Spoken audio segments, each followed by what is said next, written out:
Pessoal, o Ceará e o Mirassol jogaram pelo Campeonato Brasileiro e o Ceará perdeu. Mais uma vez, o Vozão teve uma derrota em casa. Esse jogo aconteceu na quarta-feira à noite, 19 horas, não tinha grande público, mas foi a terceira derrota que o Vozão teve ao longo dessa competição dentro de casa. A segunda em seguida dentro de casa e a terceira em seguida depois desse retorno da paralisação do Campeonato Mundial de Clubes. O Ceará tem apresentado os mesmos erros que apresentou antes da paralisação. É um time com pouca criatividade, é um time que abusa do modelo reativo, esperar um pouco o adversário para jogar no contra-ataque. Quando é dentro de casa, ele até que sai um pouquinho mais para dar uma pressão na saída de bola. E quando consegue fazer isso, cria algumas jogadas, principalmente quando o meio-campo recupera essa bola e toca no Pedro Raul, que é um jogador que faz um bom pivô, ou então quando consegue criar jogadas de lado para fazer o cruzamento na área. Basicamente, as jogadas de ataque Ceará se resumem a cruzamentos em busca do Pedro Raul. E os cruzamentos, acredito que o aproveitamento deve estar em torno de 30% e 40%, porque erra demais cruzamento os laterais, os pontas e os meias alvinegros. Mas no campeonato de Série A isso é muito pouco. Um time com apenas um jeito de jogar é muito previsível, facilita a marcação.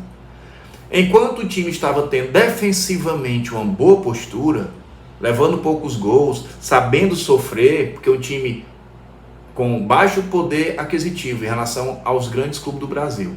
Um time com elenco reduzido e tecnicamente inferior à grande maioria. O Ceará tem um time de Série B jogando Série A.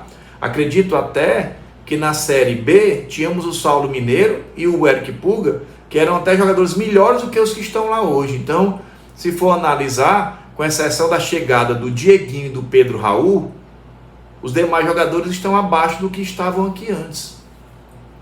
Então o Ceará é um time de Série B, com raça, com correria, com entrega, com disposição, mas com pouquíssima criatividade, muito carente de jogadas diversas para chegar ao gol, de situações de gol.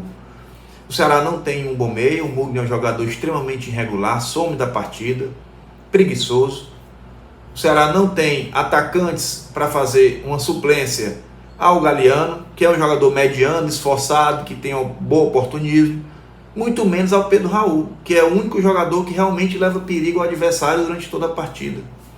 Então, a diretoria do Ceará precisa cumprir a promessa que fez aos seus torcedores, trazer jogadores de qualidade para incrementar o elenco. E o Léo Condé precisa variar, diversificar, fazer algumas mudanças. Se não tem meias e ligação mais rápida, adapta, coloca o Pedro Henrique ali, ou mesmo o Fernandinho. Joga com 3 volantes, na hora que for baixar a marcação, mas na hora que for aumentar a marcação, sobe um desses volantes para dar a pressão lá no adversário. O treinador, quando não tem um grande elenco, ele tem que ter mais criatividade nas suas mudanças durante a partida e de uma partida para outra. O Ceará não jogou bem, mas jogou melhor do que o Mirassol. A história do jogo não reflete o placar. 2-0 para o Mirassol não foi justo para o Ceará. Mesmo com todo esse defeito, o Alvinegro Porangabuçu jogou mais do que o Mirassol, que na minha opinião até decepcionou. Foi a primeira partida que eu vi do Mirassol e pelos resultados que vinham acontecendo, achei até que era um time mais forte, mas não, foi um time que se defendeu, praticamente foi ataque 3 vezes e aproveitou 2 falhas de posicionamento da zaga alvinegra e fez 2 gols. Não é um time bobo, mas não é tão bom quanto eu esperava por essa partida especificamente.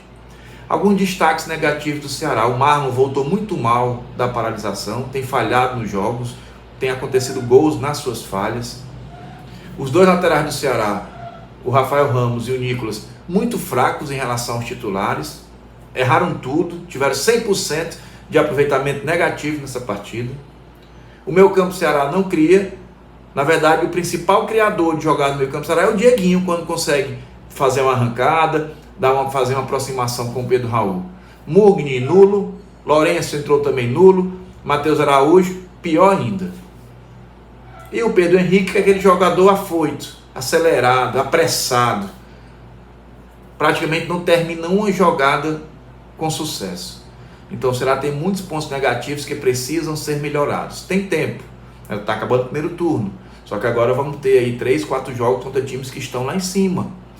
Então o Vozão de Porangabuçu precisa qualificar seu elenco. A diretoria tem muita responsabilidade do que está acontecendo dentro de campo.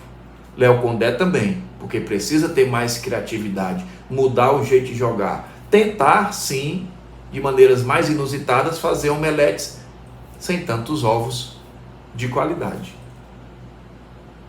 Se você gostou desse vídeo, acompanhe aqui esse canal, Geografia do Jogo, tá bom? Aqui eu comento os vídeos, os jogos principalmente do Ceará, do Fortaleza, dos times cearenses, seleção brasileira, jogos do Campeonato Mundial, mas basicamente são jogos dos times cearenses.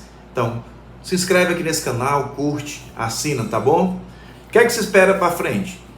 Espero jogos muito difíceis, já vai enfrentar Flamengo, Cruzeiro, Red Bull Bragantino, até a final desse turno. Jogos muito difíceis, onde ele conseguiu uma vitória, um empate, eu acho que vai ser muito positivo.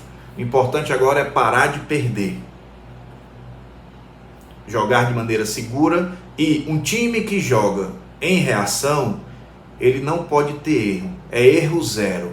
Por quê? Porque ele se propõe a jogar no erro do adversário. Então se ele erra primeiro, acaba o seu jeito de jogar reativo, ele passa a ser um jogo propositivo. E o Ceará não tem peças e nem tem um treinador que consiga fazer isso. Fica a dica.